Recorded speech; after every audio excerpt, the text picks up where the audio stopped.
On the morning of July 11th, Russian-led forces claimed new victories on the hottest front lines in eastern Ukraine. The People's Militia confirmed control over the villages of Vladimirovka and Tripale in the Donetsk People's Republic. The new advance marked another step towards cutting off the road between the towns of Bakhmut and Soledar, which are among the main strongholds of Ukrainian forces in the Donbas region. Tripale and Vladimirovka were taken by the Allied forces together with the 6th Separate Cossack Regiment of the Luhansk People's Republic. In the area of the town of Seversk, after Russian-led forces took control of the town of Kirigorovka, clashes broke out for control of Sidi Bryanka coming closer to Seversk from the northern direction. To the east of the town, Ukrainian forces were repelled from their positions in Sporna, and fighting broke out on the outskirts of Ivana Daryevka. North of Slavyansk, Russian units are preparing a major springboard for an offensive on the city of Slavyansk.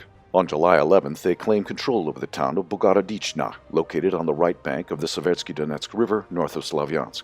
The Ukrainian command is hastily preparing defenses along the Slavyansk-Kramatorsk-Konstantinovka line.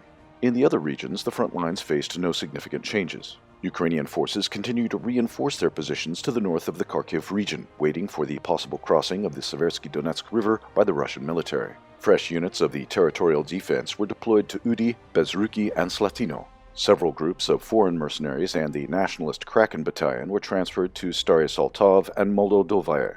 In the Zaporozhye region, Russian artillery has increased shelling on the Ukrainian positions in the area of Gudepole and Orehovo, probably preparing for an offensive. In the southern Ukrainian regions, Kiev launched another media offensive. Kiev gathers a million-strong army to retake the south, the Minister of Defense of Ukraine Reznikov claimed in his interview with The Times. The order was reportedly made by President Zelensky, and the General Staff is developing the plan.